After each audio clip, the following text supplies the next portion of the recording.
Shalom, shalom mes frères et sœurs en Christ, j'espère que vous allez bien et je suis ravie de vous retrouver encore cette semaine pour partager sur la suite du thème qu'on a abordé la semaine dernière, qui est les œuvres qui sont préparées pour nous d'avance. Voilà, alors comme d'habitude, on va commencer par demander au Seigneur qu'il nous aide à recevoir cette parole. Seigneur, merci pour ta grâce. Je te loue, Père, et je te rends grâce de nous permettre toujours d'être réunis chaque semaine et de nous garder dans ta fidélité, dans ton amour et dans ta parole. Merci Seigneur parce que ta parole s'inscrit en nous et ton esprit nous révèle les choses importantes. Aujourd'hui, aide-nous encore à saisir ce que tu veux nous dire et que nous puissions le mettre en application. Seigneur, je prie que cette parole change nos cœurs et te rende toute la gloire, Seigneur. Merci pour tout, Père. Dans le nom de Jésus, j'ai prié. Amen. Alors, donc, dans ce thème, les œuvres qui sont préparées pour nous d'avance, nous avons vu la semaine dernière, dans la première partie, que les œuvres que le Seigneur a préparées d'avance pour nous sont liées les unes aux autres et liées également au Saint-Esprit.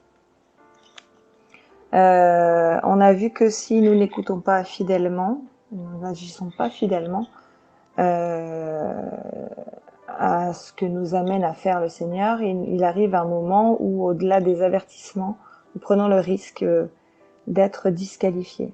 Voilà, parce que les œuvres que le Seigneur a préparées d'avance doivent être effectuées dans l'obéissance et avec la collaboration de l'Esprit de Dieu.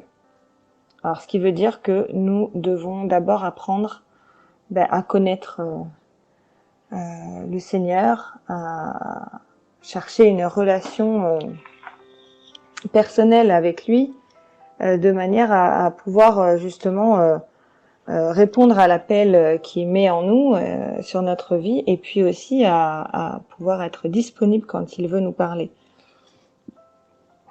Voilà, donc nous avons parlé du fait qu'il n'est pas seulement important de faire les œuvres pour faire des œuvres, mais surtout de faire celles que Dieu attend que nous fassions.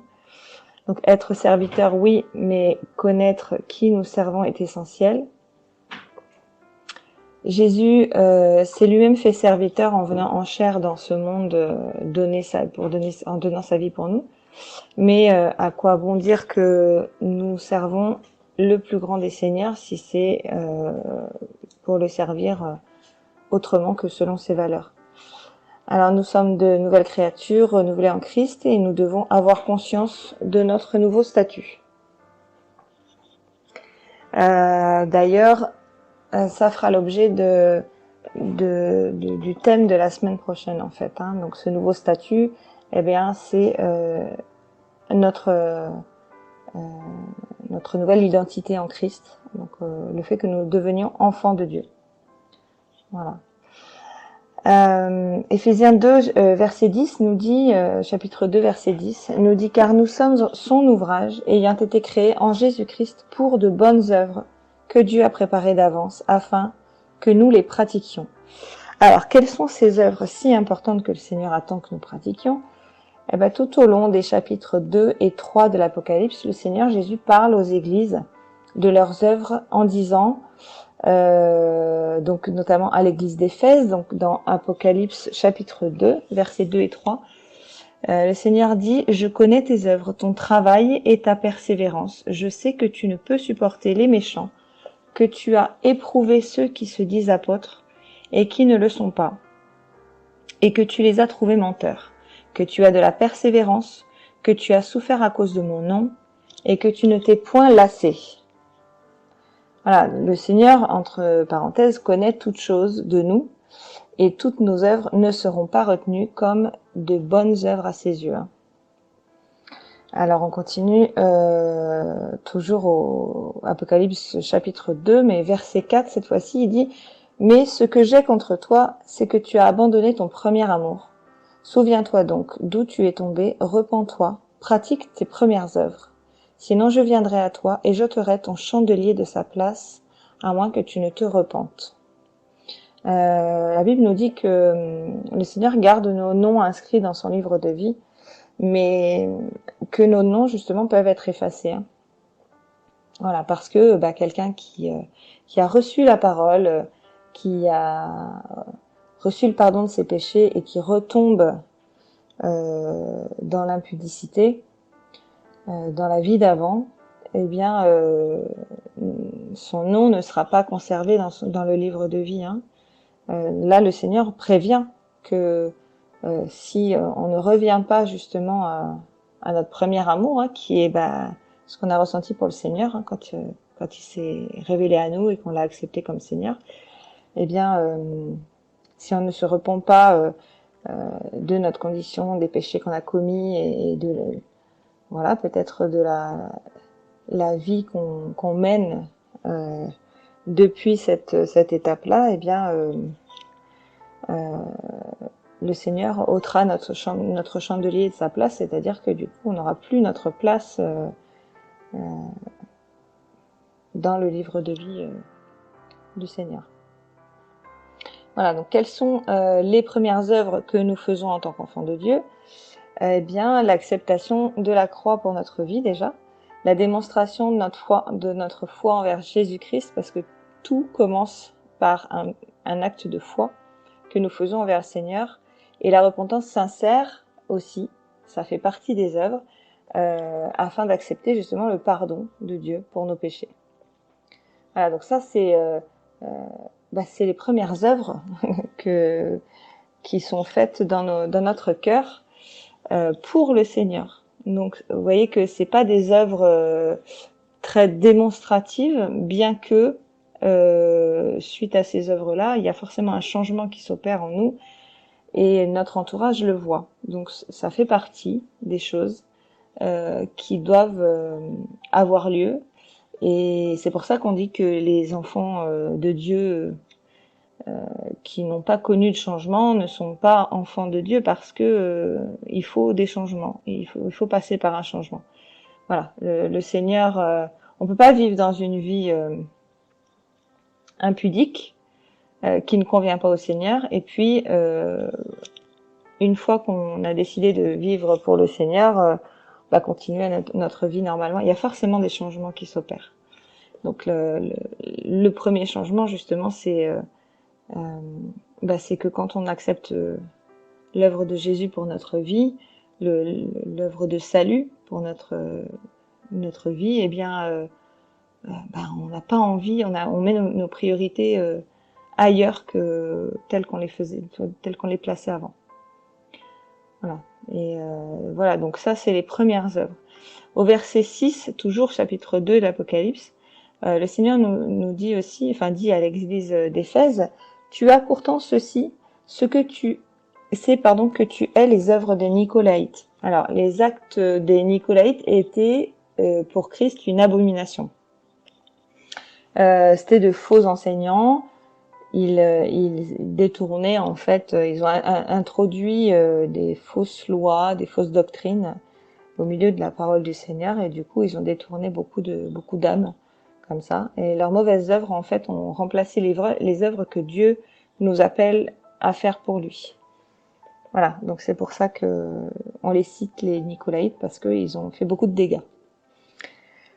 Ensuite, à l'église de Thyatire, toujours chapitre 2, mais au verset 19, Jésus dit « Je connais tes œuvres, ton amour, ta foi, ton fidèle service, ta constance et tes dernières œuvres plus nombreuses que les premières. » Parce que forcément, quand on s'enracine dans la parole, bien on acquiert plus de connaissances, et forcément on est capable d'avoir plus d'impact auprès des gens qui nous sollicitent ou qui se posent des questions. Voilà, on est capable de répondre plus justement, et du coup faire aussi des œuvres plus nombreuses. Et puis plus on avance, et normalement plus notre foi grandit, parce que l'amour, la foi, le service fidèle, tout ça,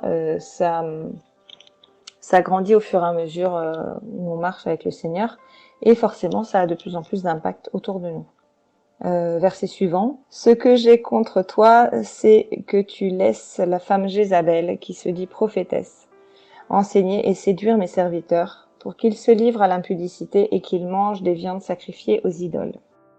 Alors l'amour de Dieu, la foi, la fidélité, la constance, etc., tout ce qu'on a cité avant, tout ça, ce sont les fruits de l'esprit que nous devons manifester.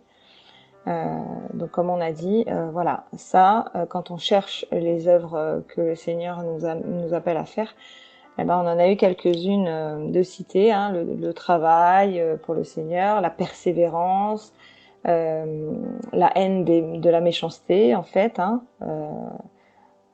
et non pas des gens méchants, mais c'est surtout en fait de la haine du péché, quoi, en gros.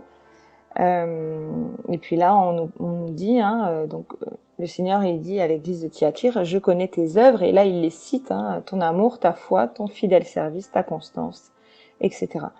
Donc tout ça, ce sont bien des fruits de l'esprit que nous devons manifester une fois que nous sommes en Christ.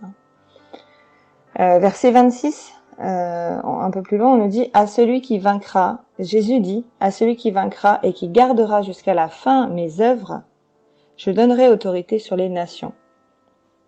Voilà, donc en fait, là, après, à la fin, il annonce quand même que, voilà, une fois qu'on aura tenu ce service, qu'on aura accompli ces œuvres qu'il nous demande de faire, eh bien, voilà, il nous annonce que sera notre récompense aussi. Entre autres, hein, parce qu'on sait qu'on aura beaucoup de récompenses lorsqu'on aura été jugé fidèle, lorsqu'on sera resté fidèle et persévérant jusqu'à la fin. Donc, quand il dit celui qui gardera jusqu'à la fin mes œuvres, ben en fait, ça veut dire qu'il nous fait un don. Il nous fait don de tout ça en fait, pour qu'on puisse nous l'accomplir. Donc il nous fait don de son amour.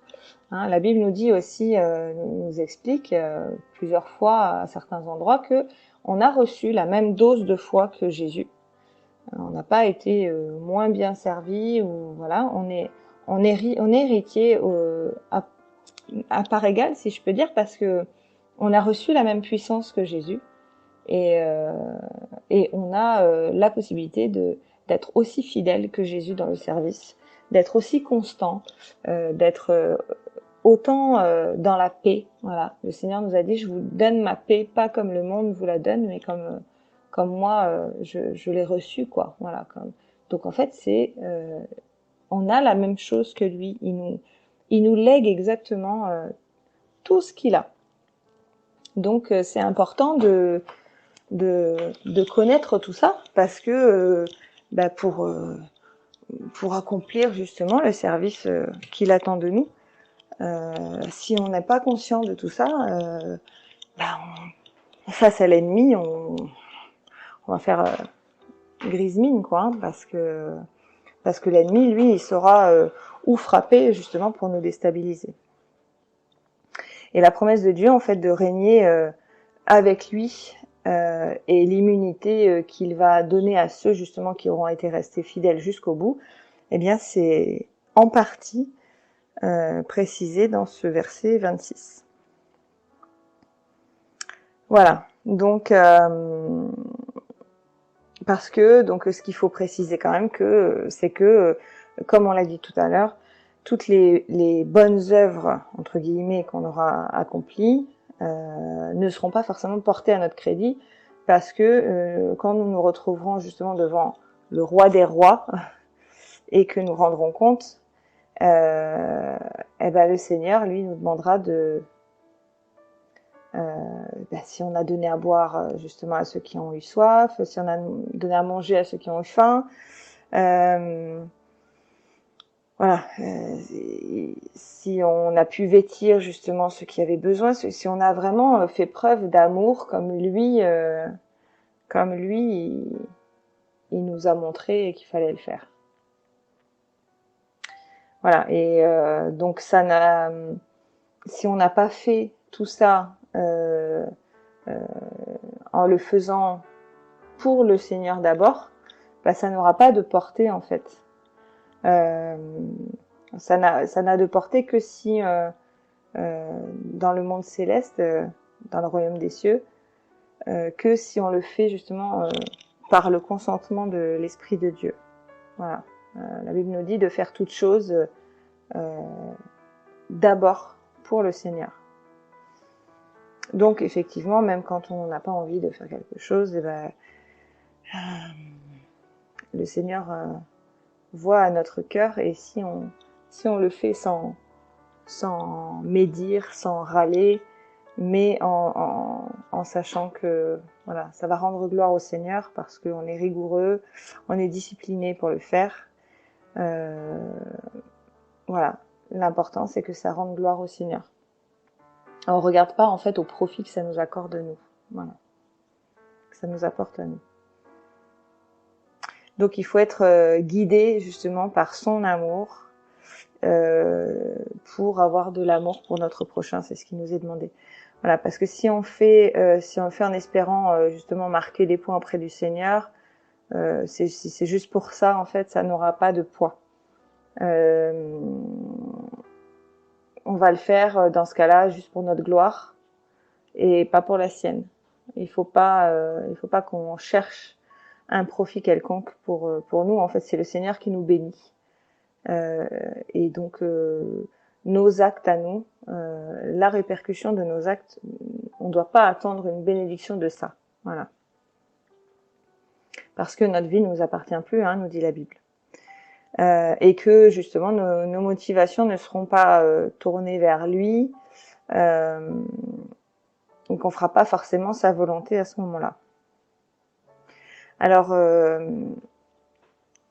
imaginez-vous si vous essayez par exemple d'aider quelqu'un, vous le faites d'un bon sentiment, mais ça vous prend beaucoup de temps, et puis vous l'avez fait spontanément sans prendre le temps d'en parler au Seigneur auparavant. Alors quand je dis aider quelqu'un, ça peut être, je sais pas moi, faire plein de démarches administratives pour une personne. Il y a quelque temps, il y a un frère voilà qui m'avait demandé si lui et sa femme pouvaient aider un SDF et l'accueillir chez eux. Moi, je lui avais conseillé plutôt de prier, et puis en attendant de pouvoir aider cette personne comme il le pouvait. Et tant qu'il n'avait pas de réponse du Seigneur, en fait, tant qu'il n'avait pas de feu vert, entre guillemets, eh bien qu'il fasse en sorte de l'aider comme il pouvait, mais qu'il attende la réponse du Seigneur. Bon, ils n'ont pas écouté, lui et sa femme, et eh bien ils ont accueilli cet homme qui n'était pas forcément un mauvais homme, bon, mais sauf que voilà, sa femme à ce frère qui l'avait déjà trompé, eh bien elle a à nouveau trompé, et il s'est passé ce qui s'est passé, c'est qu'ils ont fini par divorcer. Voilà, donc c'est un exemple parmi tant d'autres. Simplement, c'est pour expliquer un petit peu quelles répercussions dramatiques, quelquefois, il peut y avoir à vouloir faire des choses sans forcément demander l'approbation du Seigneur avant. Non pas que c'était mauvais d'aider cette personne, mais peut-être c'était pas de cette manière-là que le Seigneur aurait jugé bon de l'aider. Et voilà, donc encore une fois, le Seigneur connaît toutes choses avant nous, hein. Donc il faut mettre sa confiance en lui. Voilà, donc tout ça pour dire que si on perd beaucoup de temps à faire quelque chose, sans demander l'approbation du Seigneur avant, peut-être que le Seigneur, lui, il voudrait nous utiliser dans un autre domaine, et que justement on n'est pas là. Donc et que nous on est attachés justement à une cause perdue peut-être, ou que sais-je, voilà, peut-être à faire une œuvre qui ne portera pas de fruits pour le royaume de Dieu, en tout cas. Donc comme nous on ne sait pas, eh bien il faut faire confiance au Seigneur, et en tout cas un des conseils que par expérience je peux donner, c'est il faut le faire avec la paix dans le cœur, et puis surtout ne pas être trop pressé d'agir. Voilà. Évidemment, il y a des situations d'urgence, on est complètement d'accord, mais il faut prier. Le Seigneur nous demande justement de lui demander toutes choses. Voilà, donc les œuvres qui auront un poids de gloire ne sont pas celles forcément que les autres voient le plus, ou en tout cas celles qu'on pense qui ont un vrai poids, celles justement qui portent un véritable poids de gloire pour le Seigneur et pour notre éternité. Ce sont justement nos victoires personnelles dont personne n'a forcément connaissance et que le Seigneur nous accorde par la grâce de Jésus-Christ. Voilà. Donc ce sont des œuvres que nous pratiquons, non pas par nos propres forces, ni parce que nous le voulons, ou que nous l'avons décidé, mais surtout on les pratique dans l'obéissance à Dieu, et justement on peut les accomplir par sa grâce, guidés par son esprit, et pour sa gloire. Voilà. Ce sont souvent d'ailleurs, enfin très souvent des choses qu'on n'a pas très envie de faire, comme se séparer de certaines habitudes ou peut-être certaines amitiés ou voilà, certaines relations autour de nous qui nous tirent plutôt vers le bas ou qui nous empêchent de progresser dans notre marche avec le Seigneur. Toutes ces choses-là, ce sont des œuvres que le Seigneur nous amène à faire et des choses qu'il dépose en nous et qui vont avoir un vrai poids de gloire pour lui et souvent c'est très compliqué pour nous et on n'a pas envie de faire ce genre de choses. Voilà, mais Jésus est fidèle et il connaît nos difficultés, il connaît nos faiblesses et il nous comble justement de sa puissance, de son amour afin que nous puissions vaincre et accomplir ses œuvres. Voilà, pour être justement dignement appelés les représentants de son royaume de gloire. Et ça, c'est très important. Donc gardons courage et puis surtout gardons les yeux fixés, non pas sur les choses présentes, mais sur celles qui sont à venir, nous dit la Bible, sur les promesses qui nous sont faites, pour que nous puissions justement avoir la force de persévérer dans la foi en celui qui est fidèle et véritable, nous dit la Bible. 2 Corinthiens chapitre 4, versets 16 à 18 nous dit « C'est pourquoi nous ne perdons pas courage, et lors même que notre homme extérieur se détruit, notre homme intérieur se renouvelle de jour en jour. Car nos légères afflictions du moment présent produisent pour nous, au-delà de toute mesure, un poids éternel de gloire. Parce que nous regardons, non point aux choses visibles, mais à celles qui sont invisibles. Car les choses visibles sont passagères et les choses invisibles sont éternelles. » Voilà, donc en fait, c'est ce qu'on disait tout à l'heure, toutes les choses difficiles qu'on a à surmonter ici, nos légères afflictions du moment, en fait, dit Paul, parce que évidemment, c'est toujours difficile pour nous, mais en fait, il faut quand même relativiser et se dire que d'autres vivent bien pire que nous. Mais voilà, toutes ces choses-là qu'on a à supporter, eh bien, elles vont avoir un poids au-delà de toute mesure, éternel, et un poids surtout de gloire, que nous, on ne peut pas mesurer maintenant, mais qu'on verra plus tard. Voilà. Alors, si nous sommes résistants à ce que le Seigneur nous demande d'être ou de faire, eh bien, nous nous faisons ennemis du royaume et non plus serviteurs du royaume de Dieu. La Bible nous dit que les Israélites nous sont donnés un exemple, mais non pas pour qu'on suive cet exemple, mais surtout et plutôt l'exemple à ne pas suivre du fait de leur obstination, leur incrédulité, leur désobéissance. C'est pourquoi ils n'ont pas pu recevoir et accepter Jésus d'ailleurs comme le Messie d'Israël qui leur avait été annoncé. Ils connaissaient parfaitement la Torah, mais tout ça s'était annoncé dans les Écritures et pourtant ils ne l'ont pas accepté. Et la Bible nous dit qu'ils accepteront une autre personne qui se proclamera Messie. Voilà, donc ça sera peut-être un autre sujet. Voilà, en tout cas, c'est important de faire attention à ça et d'avoir conscience en fait que quand on commence à marcher à reculons et qu'on veut pas faire ce que le Seigneur nous demande, forcément on travaille plus pour lui, quoi. Voilà, donc Jean 5, versets 37 à 43 nous dit « Et le Père qui m'a envoyé a rendu lui-même témoignage de moi. Vous n'avez jamais entendu sa voix, vous n'avez point vu sa face, et sa parole ne demeure point en vous, parce que vous ne croyez pas en celui qui l'a envoyé. Vous sondez les Écritures parce que vous pensez avoir en elles la vie éternelle. Ce sont elles qui rendent témoignage de moi, et vous ne voulez pas venir à moi pour avoir la vie. Je ne tire pas ma gloire des hommes, mais je sais que vous n'avez point en vous l'amour de Dieu. Je suis venu au nom de mon Père, et vous ne me recevez pas. Si un autre vient en son nom propre, vous le recevrez. » C'est ça qu'on disait tout à l'heure. Israël n'a pas reçu Jésus, mais par contre, ils recevront comme Messie l'Antéchrist qui va s'installer dans le temple et se proclamer lui-même Dieu. Bon.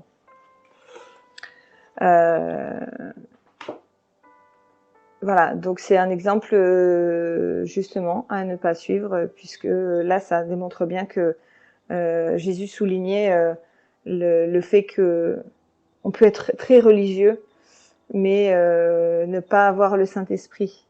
Voilà.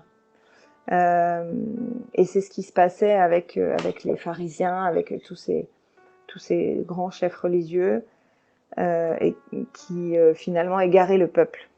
Voilà. C'est pourquoi ils ont appris la parole par cœur, mais elle n'a pas eu d'effet sur eux, parce qu'ils n'avaient pas reçu le Saint-Esprit, ils ne marchaient pas avec l'Esprit de Dieu. Ils avaient la connaissance à leur portée, mais ils n'ont pas connu le Seigneur. Le Seigneur, Jésus dit que il ne tire aucune gloire de ces personnes-là, parce qu'ils n'ont pas reçu son amour. Ils ne le connaissent pas. C'est pourquoi nous devons d'abord chercher le cœur de Dieu, la présence de Dieu intimement, et il nous parlera justement à travers sa parole notamment, mais par beaucoup d'autres moyens. C'est lui qui décide par quel moyen il va s'adresser à nous. Voilà, donc il faut, la Bible nous dit, s'attendre à lui. La Bible, c'est un outil qui nous permettra justement d'étancher notre soif de connaissance, parce que c'est un vivier inépuisable en fait, au travers duquel toute notre vie, on va pouvoir trouver de quoi nous nourrir spirituellement, de quoi faire grandir notre foi, de quoi avancer dans notre connaissance. Mais en aucun cas, elle nous protège de l'ennemi. Si vous commencez par exemple, à vouloir dormir avec votre Bible en vous disant que vous ne ferez pas de cauchemar, bah là, c'est que vous servez votre livre plutôt que Dieu, en fait, et vous vous servez de la Bible comme d'un bouclier contre les attaques de l'ennemi, physiquement, hein, je parle, alors que ça n'aura aucun effet, et que le livre en lui-même ne protège pas. On est bien d'accord. C'est justement la connaissance que nous donne ce livre qui nous permet justement d'être affermis et de combattre. Parce que Satan n'a pas peur d'un livre, en fait. En revanche, il a peur de la vérité et de la connaissance qu'on acquiert par ce livre, voilà, et par la connexion justement avec le Saint-Esprit, parce que la Bible a été écrite de la main des hommes, mais inspirée de l'Esprit de Dieu. Et c'est ce même Esprit que Jésus nous a laissé en partant, en remontant vers le Père après sa résurrection, et qui nous permet justement de pouvoir comprendre, nous imprégner de ces Écritures. Voilà. Le diable, il faut savoir qu'il ne fléchit pas les genoux devant une personne qui va citer des psaumes les uns après les autres, sans les comprendre, juste parce qu'il les connaît par cœur. Il fléchit le genou parce que l'Esprit de Jésus souffle à cette personne ce qu'il faut dire. Voilà, parce que l'autorité que la personne utilise, il l'utilise pas comme une formule magique, quoi. Voilà. C'est vraiment quelque chose qui vient, un changement qui est en lui et qui est profondément ancré. C'est quelque chose qui vient du cœur, quoi. Voilà.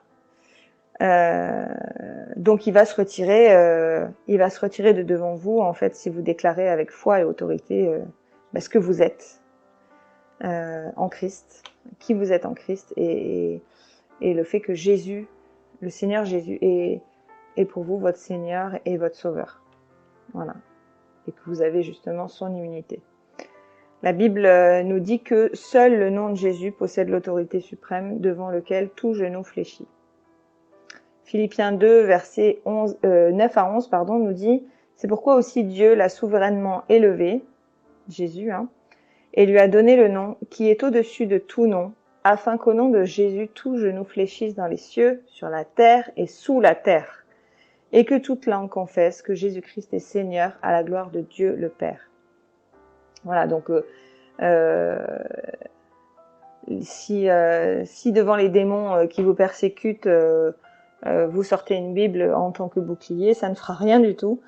Vous pouvez apprendre des choses par cœur et les réciter à la suite, ça ne fera rien du tout. En revanche, si vous avez conscience de qui vous êtes et du changement qui a été fait, de justement cette autorité qui vous a été léguée, qui est placée en vous, et que l'Esprit de Dieu vit en vous, eh bien là, ça aura un véritable impact.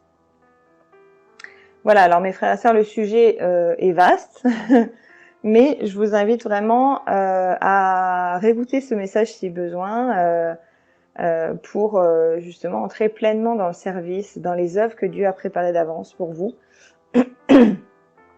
et puis afin que vos couronnes soient prêtes lorsque vous présenterez devant votre Père Créateur. Voilà. Ne vous laissez pas égarer par la religiosité que certains veulent vous enseigner. Les œuvres sont d'abord et avant tout celles qui seront accomplies en vous par le Seigneur. Voilà. Il y a une multitude d'œuvres que le Seigneur veut faire à travers vous, mais les premières sont vraiment les changements qui seront accomplis en vous, voilà, par le Seigneur. Toutes ces choses qui ne sont pas de lui et qui doivent changer, c'est pas vous qui allez le faire, c'est lui qui va le faire en vous. Par contre, voilà, il faut dans vos prières que vous ne cessiez de demander qu'il vous montre justement dans quel domaine vous avez besoin de prier. Voilà, pour que vous puissiez justement entrer en tant que créature renouvelée dans le royaume des cieux. Alors c'est important pour que votre famille, votre entourage, vos collègues, votre époux ou votre épouse puissent être frappés, eux aussi, par la gloire de Dieu et accepter de devenir enfants de Dieu aussi, qui sait. Justement, on est appelé à porter du fruit par l'Esprit de Dieu et à laisser les désirs de notre chair. Mais pour ça, il faut nous concentrer sur les choses que Dieu veut mettre en nous, que le Seigneur veut changer en nous. Voilà. Il faut se concentrer sur Dieu lui-même, c'est ce que nous dit la parole du Seigneur, de garder les yeux fixés sur Jésus et sur sa rémunération. 1 Timothée 4, verset 15, pour finir, nous dit « Occupe-toi de ces choses, donne-toi tout entier à elles, afin que tes progrès soient évidents pour tous. » Voilà, mes frères et sœurs, j'espère que ce message vous aura béni. Et s'il y a des questions, n'hésitez pas suite à ce message. Nous y répondrons avec grand plaisir. Voilà, donc je vous souhaite d'être infiniment béni par le Seigneur et que sa grâce vous accompagne chaque jour. Shalom à tous, merci.